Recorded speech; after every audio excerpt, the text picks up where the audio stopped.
नमस्कार दोस्तों, आपका अपना चैनल हिंदी जंक्शन पर स्वागत है। अगर आप नए हैं तो चैनल को सब्सक्राइब कर दें। दोस्तों, आज हम आपके लिए कवितावली के उत्तरकांड से संबंधित 50 अति महत्वपूर्ण प्रश्न लेकर उपस्थित हुए हैं, जो आगामी परीक्षाओं में पूछे जाने की प्रबल संभावना है। यहीं से प्रश्न पूछे जाएंगे, इसी प्रकार से प्रश्न पूछे जाएंगे, तो इसको आप अच्छे से करिएगा और वीडियो के अंत तक बने रहिएगा, क्योंकि ये सारे प्रश्न परीक्षा की दृष्टि से काफ़ी महत्वपूर्ण हैं।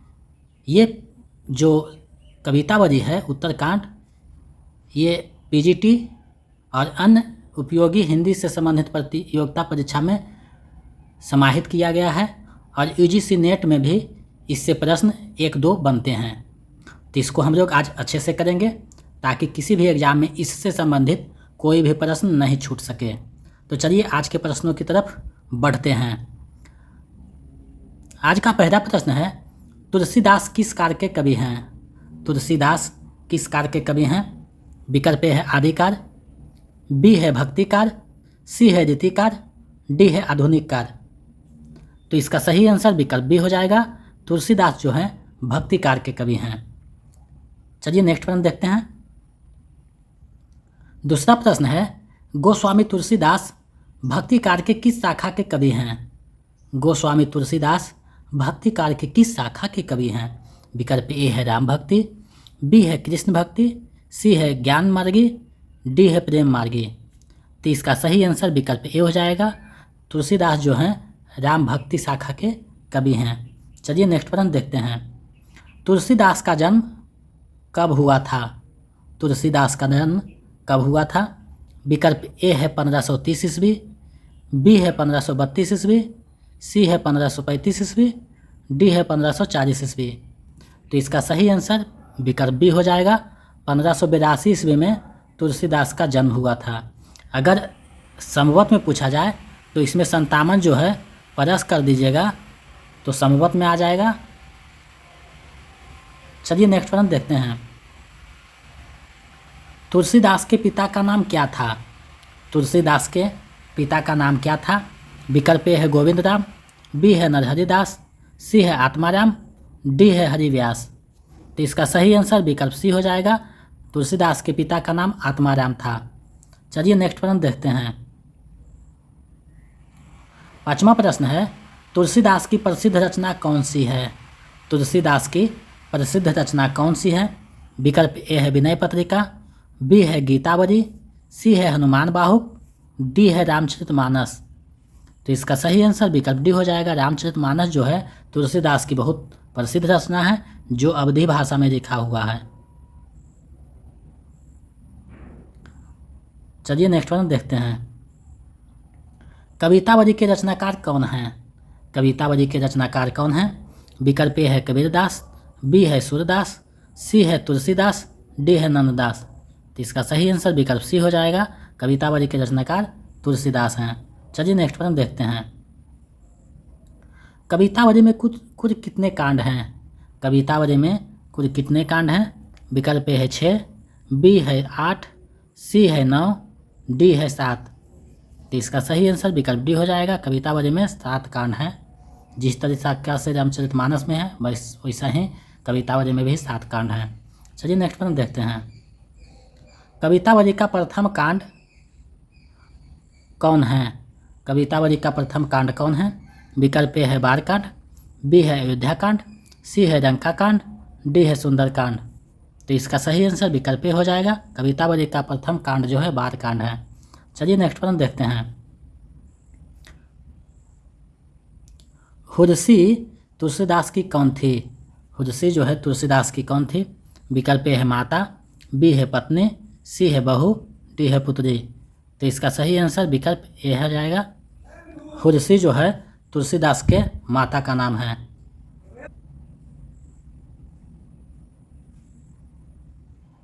दसवां प्रश्न है, कवितावली के उत्तरकांड में कितने छंद हैं? कवितावली के उत्तरकांड में कितने छंद हैं? विकल्प ए है 183, बी है 163, सी है 193, डी है 179। तो इसका सही आंसर विकल्प ए हो जाएगा। 183 छंद हैं कवितावली के उत्तरकांड में। चलिए नेक्स्ट प्रश्न देखते हैं। 11वां प्रश्न है कवितावली का अंतिम कांड कौन है? कवितावली का अंतिम कांड कौन है? विकल्प ए है लंका कांड, बी है उत्तरकांड, सी है अरण्य कांड, डी है अयोध्या कांड। तो इसका सही आंसर विकल्प बी हो जाएगा। कवितावली का अंतिम कांड जो है या 7वां कांड जो है उत्तरकांड है। इसी को JSSC के PGT सिलेबस में लगा हुआ है। चलिए नेक्स्ट प्रश्न देखते हैं। कवितावली के किस कांड में सर्वाधिक छंद हैं? कवितावली के किस कांड में सर्वाधिक छंद हैं? विकल्प ए है बार कांड में, बी है अयोध्या कांड में, सी है लंका कांड में, डी है उत्तरकांड में।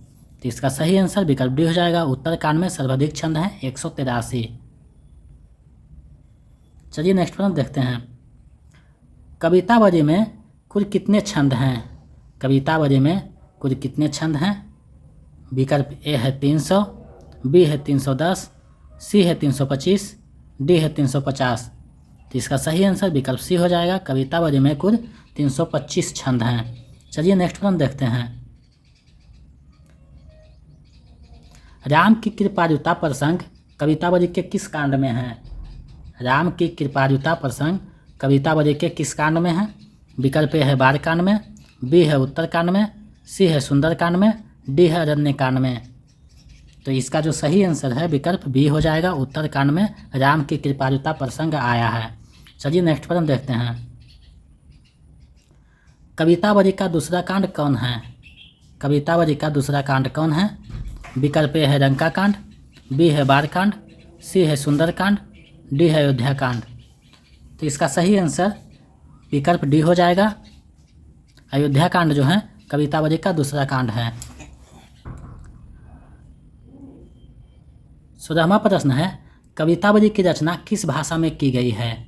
कवितावली की रचना किस भाषा में की गई है? विकल्प ए है ब्रज भाषा में, बी है अवधी भाषा में, सी है खड़ी बोली में, डी है अपभ्रंश भाषा में। तो इसका सही आंसर विकल्प ए हो जाएगा। ब्रज भाषा में जो है कवितावली की रचना की गई है। चलिए नेक्स्ट प्रश्न देखते हैं। कवितावली में किसने साधारण मनुष्य की तरह विलाप करने लगे? कवितावली में किसने साधारण मनुष्य की तरह विलाप करने लगे? विकल्प ए है राम, बी है हनुमान, सी है सीता, डी है लक्ष्मण। तो इसका सही आंसर विकल्प ए हो जाएगा। राम जो है साधारण मनुष्य की तरह विलाप करने लगे, रोने लगे। चलिए नेक्स्ट प्रश्न देखते हैं।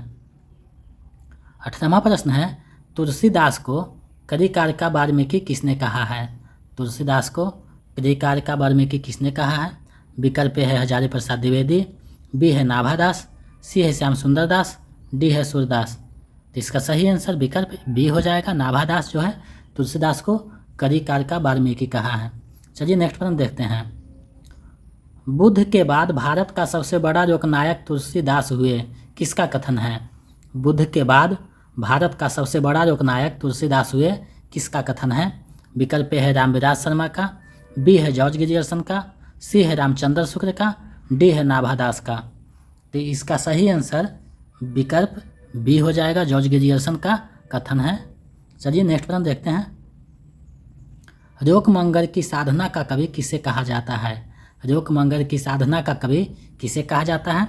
विकल्प ए है सूरदास को, बी है कबीरदास को, सी है तुलसीदास को, डी है जायसी को। तो इसका सही आंसर विकल्प सी हो जाएगा।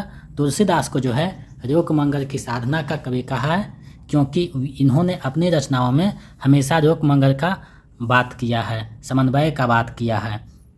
चलिए नेक्स्ट प्रश्न देखते हैं। वीडियो के अंत तक बने रहिएगा, क्योंकि प्रत्येक प्रश्न जो है आपके लिए बहुत महत्वपूर्ण है, तो अंत तक अच्छे से देखिएगा ताकि कोई प्रश्न छूटे नहीं। कवितावली के किस कांड में काशी की महामारी का वर्णन है? कवितावली के किस कांड में काशी की महामारी का वर्णन है?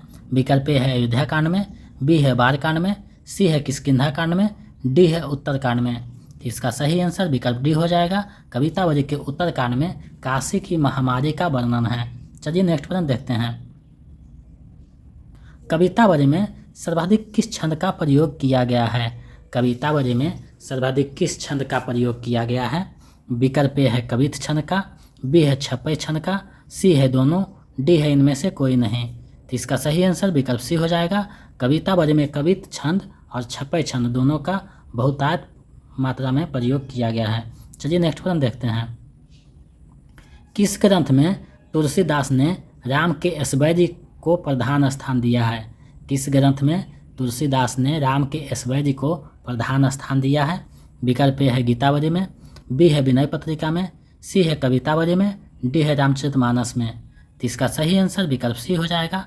कवितावली में तुलसीदास ने राम के ऐश्वर्य को प्रधान स्थान दिया है। चलिए नेक्स्ट प्रश्न देखते हैं। कवितावली को और किस नाम से जाना जाता है? कवितावली को और किस नाम से जाना जाता है? विकल्प ए है बाल रामायण, बी है कवित रामायण, सी है रघु रामायण, डी है बृहद रामायण। तो इसका सही आंसर विकल्प बी हो जाएगा। कवित रामायण के नाम से जो है कवितावली को जाना जाता है। चलिए नेक्स्ट प्रश्न देखते हैं। तुलसीदास की पत्नी कौन थी? तुलसीदास की पत्नी कौन थी? विकल्प ए है हुरसी, बी है चित्रावली, सी है रत्नावली, डी है इनमें से कोई नहीं। तो इसका सही आंसर विकल्प सी हो जाएगा। रत्नावली जो है तुलसीदास की पत्नी थी। चलिए नेक्स्ट प्रश्न देखते हैं। कलियुग वर्णन की दृष्टि से कवितावली में किस कांड का विशेष महत्व है? कलियुग वर्णन की दृष्टि से कवितावली में किस कांड का विशेष महत्व है? विकल्प ए है अयोध्या कांड का, बी है लंका कांड का, सी है उत्तर कांड का, डी है इनमें से कोई नहीं। तो इसका सही आंसर विकल्प सी हो जाएगा। उत्तर कांड का जो है कलियुग वर्णन की दृष्टि से कवितावली में विशेष महत्व है, क्योंकि इसी कांड में जो है कलियुग का वर्णन किया गया है और काशी महामारी का भी वर्णन किया गया है। बेरोजगारी और बेकारी की समस्या भी इसी कांड में दिखाया गया है, जो कि वर्तमान समय में भी देखने को मिलता है। तो इसलिए कवितावली का जो है उत्तरकांड का बहुत महत्व है कवितावली में। चलिए नेक्स्ट प्रश्न देखते हैं। 27वां प्रश्न है, कवितावली की रचना किस शताब्दी में हुई? कवितावली की रचना किस शताब्दी में हुई? विकल्प है 15वीं शताब्दी, बी है 16वीं, सी है 17वीं, डी है 18वीं। तो इसका सही आंसर विकल्प सी हो जाएगा। 17वीं शताब्दी में कवितावली की रचना हुई थी। 1623 में शायद इसी के आसपास रचना हुई थी, इसको ध्यान में रखिएगा। तो 17वीं शताब्दी इसका सही आंसर हो जाएगा। चलिए नेक्स्ट प्रश्न देखते हैं। तुलसीदास की भक्ति भावना कैसी है? तुलसीदास की भक्ति भावना कैसी है? विकल्प है सख्य भाव, बी है दास्य भाव, सी है मधुर भाव, डी है इनमें से कोई नहीं। तो इसका सही आंसर विकल्प बी हो जाएगा। तुलसीदास की जो भक्ति भावना है दास्य भाव की है। ये जो है अपने आराध्य को के दास के रूप में, अपने आप को दास के रूप में प्रस्तुत करते हैं। अपने जो परमात्मा है उनका ये दास हैं।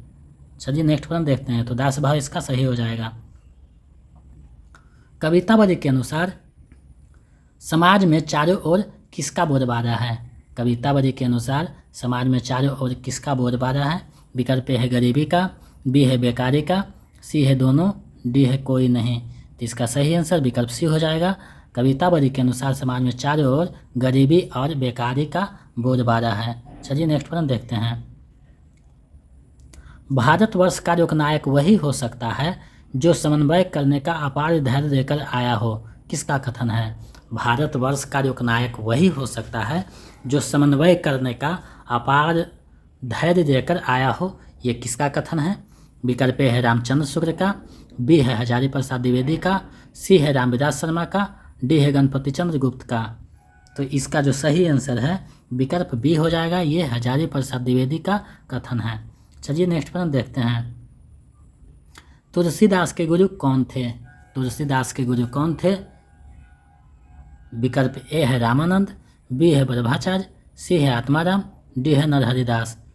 तो इसका सही आंसर विकल्प डी हो जाएगा। नरहरिदास या नरहरियाचार्य जो है नरहरियानंद जो हैं तुलसीदास के गुरु थे। इसका सही आंसर विकल्प डी हो जाएगा। चलिए नेक्स्ट प्रश्न देखते हैं। कवि शिरोमणि किसे कहा जाता है? कवि शिरोमणि किसे कहा जाता है? विकल्प ए है कबीरदास को, बी है तुलसीदास को, सी है सूरदास को, डी है विद्यापति को। तो इसका सही आंसर विकल्प बी हो जाएगा। तुलसीदास को जो है कवि शिरोमणि कहा जाता है। चलिए नेक्स्ट प्रश्न देखते हैं। 33वां प्रश्न है, कवितावली काव्य का विषय क्या है? कवितावली काव्य का विषय क्या है? विकल्प है राम युद्ध का वर्णन, बी है अयोध्या का वर्णन, सी है राम जीवन कथा, बी है सभी। तो इसका सही आंसर विकल्प सी हो जाएगा। राम की जीवन कथा जो है कवितावली काव्य का विषय है। चलिए नेक्स्ट प्रश्न देखते हैं। तुलसीदास के किस रचना का संबंध ज्योतिष से है? तुलसीदास के किस रचना का संबंध ज्योतिष से है? विकल्प ए है रामचरितमानस, बी है विनय पत्रिका, सी है रामज्ञा प्रश्नावली, डी है गीतावली। तो इसका जो सही आंसर है विकल्प सी हो जाएगा। रामज्ञा प्रश्नावली जो है ज्योतिष से संबंधित है। चलिए नेक्स्ट प्रश्न देखते हैं। राम बोरा किस रचनाकार के बचपन का नाम है? राम बोरा किस रचनाकार के बचपन का नाम है? विकल्प ए है विद्यापति का, बी है सूरदास का, सी है तुलसीदास का, डी है कबीर का। तो इसका सही आंसर विकल्प सी हो जाएगा। तुलसीदास के बचपन का नाम राम बोरा था। चलिए नेक्स्ट प्रश्न देखते हैं। तुलसीदास के किस रचना में संतों महंतों के रक्षण वर्णित हैं? तुलसीदास के किस रचना में संतों महंतों के रक्षण वर्णित हैं? विकल्प है विनय पत्रिका में, बी है वैराग्य संदीपनी में, सी है गीतावली में, डी है रामचरितमानस में। तो इसका जो सही आंसर है विकल्प बी हो जाएगा। वैराग्य संदीपनी में जो है संतों महंतों के रक्षण वर्णित हैं। चलिए नेक्स्ट प्रश्न देखते हैं। तुलसीदास की मृत्यु कब और कहाँ हुई? तुलसीदास की मृत्यु कब और कहाँ हुई? विकल्प है संवत 1690 वाराणसी, बी है संवत 1680 वाराणसी, सी है संवत 1660 वाराणसी, डी है संवत 1670 वाराणसी। तो इसका सही आंसर विकल्प बी हो जाएगा। संवत 1680 में वाराणसी में हुआ था। इस दिन की मृत्यु से संबंधित एक दोहा है, संवत 1680 गंग के तीर तुलसी तजियो शरीर। संवत 1680 गंग के सिर सर्वन शुक्र सत्मनि तुलसी तजियो शरीर। तो संवत 1680 को वाराणसी के 80 घाट में जो है तुलसीदास की मृत्यु होती है। ये अगर इसको ईस्वी में निकालना है तो 57 माइनस कर दीजिएगा तो ईस्वी सन में आ जाएगा। चलिए नेक्स्ट प्रश्न देखते हैं। तुलसीदास किस दार्शनिक मत के कवि हैं? तुलसीदास जो हैं किस दार्शनिक मत के कवि हैं? विकल्प है विशिष्टाद्वैतवाद, बी है द्वैतवाद, सी है अद्वैतवाद, डी है द्वैताद्वैतवाद। तो इसका सही आंसर विकल्प ए हो जाएगा। विशिष्टाद्वैतवाद दार्शनिक मत के जो है तुलसीदास कवि हैं। चलिए नेक्स्ट प्रश्न देखते हैं। आचार्य रामचंद्र शुक्ल ने तुलसीदास के प्रमाणिक ग्रंथों की संख्या कितनी मानी है? आचार्य शुक्ल ने तुलसीदास के प्रमाणिक ग्रंथों की संख्या कितनी मानी है? विकल्प ए है 10, बी है 11, सी है 12, डी है 13। तो इसका सही आंसर विकल्प सी हो जाएगा। आचार्य शुक्ल ने तुलसीदास के प्रमाणिक ग्रंथों की संख्या 12 मानी है। उसी में एक कवितावली भी है। चलिए नेक्स्ट प्रश्न देखते हैं। कवितावली के किस कांड में कलयुग का वर्णन हुआ है? कवितावली के किस कांड में कलयुग का वर्णन हुआ है? विकल्प ए है अरण्यकांड, बी है लंका कांड, सी है उत्तरकांड, डी है बालकांड। तो इसका सही आंसर विकल्प सी हो जाएगा।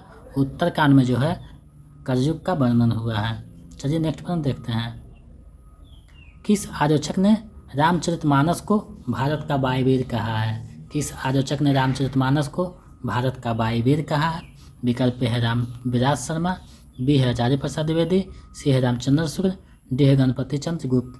तो इसका सही आंसर विकल्प बी हो जाएगा। आचार्य प्रसाद द्विवेदी जो है रामचरितमानस को भारत का वायुवीर कहते हैं। चलिए नेक्स्ट प्रश्न देखते हैं। समन्वयवाद का कवि किसे कहा जाता है? समन्वयवाद का कवि किसे कहा जाता है? विकल्प ए है सूरदास को, बी है तुलसीदास को, सी है धर्मदास को, डी है कबीरदास को। तो इसका सही आंसर विकल्प बी हो जाएगा। तुलसीदास को जो है समन्वयवाद का कवि कहा जाता है। चलिए नेक्स्ट प्रश्न देखते हैं। नारी हनि विशेष क्षति नाही, यहाँ क्षति का क्या अर्थ है? नारी हनि विशेष क्षति नाही, यहाँ क्षति का क्या अर्थ है? विकल्प ए है छाता, बी है हानि, सी है छत, डी है सीता। तो इसका सही आंसर विकल्प बी हो जाएगा। क्षति मतलब हानि है होगा। चलिए नेक्स्ट प्रश्न देखते हैं। प्रेम और श्रृंगार का ऐसा वर्णन जो बिना लज्जा और संकोच के सबके सामने पढ़ा जा सके गोस्वामी जी का ही है, किसका कथन है? प्रेम और श्रृंगार का ऐसा वर्णन जो बिना लज्जा और संकोच के सबके सामने पढ़ा जा सके गोस्वामी जी का ही है, किसका कथन है? विकल्प ए है रामचंद्र शुक्ल, बी है सूरदास, सी है रामविलास शर्मा, डी है नाभादास। तो इसका सही आंसर विकल्प ए हो जाएगा। रामचंद्र शुक्ल का ये कथन है। चलिए नेक्स्ट प्रश्न देखते हैं। किसकी आग बड़ा अग्नि से भी बड़ी है? किसकी आग बड़ा अग्नि से भी बड़ी है? विकल्प ए है काम का, बी है पेट का, सी है वासना का, डी है सभी। तो कवितावली के अनुसार जो है पेट की आग सबसे बड़ी आग मानी जाती है। और जब तक भूख शांत नहीं होगा तब तक आप कुछ भी करने की जरूरत है। इसे जो पेट की आग है सबसे बड़ी आग है। चलिए नेक्स्ट प्रश्न देखते हैं। हनुमान बाहुक किसका एक भाग है? हनुमान बाहुक किसका एक भाग है? विकल्प ए है कवितावली का, बी है गीतावली का, सी है दोहावली का, डी है इनमें से कोई नहीं। तो इसका सही आंसर विकल्प ए हो जाएगा। हनुमान बाहुक जो है कवितावली का ही एक भाग है। चलिए नेक्स्ट प्रश्न देखते हैं। कवितावली के उत्तरकांड में क्या वर्णित नहीं है? कवितावली के उत्तरकांड में क्या वर्णित नहीं है? विकल्प ए है राम महिमा, बी है राम गुणगान, सी है राम प्रेम की प्रधानता, डी है किष्किंधा सभा। तो इसका सही आंसर विकल्प डी हो जाएगा। किष्किंधा सभा का उत्तरकांड में वर्णित नहीं किया गया है, बाकी तीनों का जो है कवितावली के उत्तरकांड में वर्णन किया गया है। चलिए नेक्स्ट प्रश्न देखते हैं। कवितावली के उत्तरकांड में सर्वाधिक किस छंद का प्रयोग हुआ है? कवितावली के उत्तरकांड में सर्वाधिक किस छंद का प्रयोग हुआ है? विकल्प ए है कवित छंद का, बी है छप्पई छंद का, सी है दोहा का, डी है सवैया का। तो इसका सही आंसर विकल्प ए हो जाएगा। कवित छंद का सर्वाधिक प्रयोग कवितावली के उत्तरकांड में हुआ है। चलिए नेक्स्ट प्रश्न देखते हैं। 49वां प्रश्न है, श्री राम की भावों की तुलना किससे की गई है? श्री राम की भावों की तुलना किससे की गई है? विकल्प ए है कमल फूल से, बी है समुद्र की नाव से, सी है गंगा की जल से, डी है इनमें से कोई नहीं। तो इसका सही आंसर विकल्प ए हो जाएगा। श्री राम की भावों की तुलना किससे की गई है? कमल फूल से। श्री राम की आंखों की तुलना किससे की गई है? वो भी कमल से ही की गई है, ये ध्यान में रखिएगा। चलिए इस वीडियो का 50वां और अंतिम प्रश्न देखते हैं। तुलसी गंग दोहु भये सुख कविन के सरदार किसकी पंक्ति है? तुलसी गंग दोहु भये सुख कविन के सरदार किसकी पंक्ति है? विकल्प ए है सूरदास का, बी है कबीरदास का, सी है भिखारीदास का, डी है तुलसीदास का। तो इसका सही आंसर विकल्प सी हो जाएगा। भिखारीदास का ये पंक्ति है, तुलसी गंग दोहु भये सुख कविन के सरदार। यानी ये जो इस पंक्ति के माध्यम से कहते हैं कि तुलसीदास और गंग कवि जो थे वो सभी कवि के सरदार थे या कवियों में श्रेष्ठ थे। तो ये था कवितावली के उत्तरकांड से संबंधित महत्वपूर्ण प्रश्नों का सीरीज, जो प्रत्येक प्रश्न आपके लिए महत्वपूर्ण था। इसको हम लोगों ने देखा। अब आप लोगों के लिए प्रश्न है, तुलसीदास के पुत्र का नाम क्या है? तुलसीदास के पुत्र का नाम क्या है? इसका जवाब आप लोग कमेंट सेक्शन में दीजिएगा कि तुलसीदास के पुत्र कौन थे, ताकि हम समझ सकें कि आप लोग भी अच्छे से पढ़ते हैं। तुलसीदास के पुत्र का नाम क्या है या तुलसीदास के पुत्र कौन था? तो इसका जो है जवाब आप लोग कमेंट सेक्शन में दीजिए।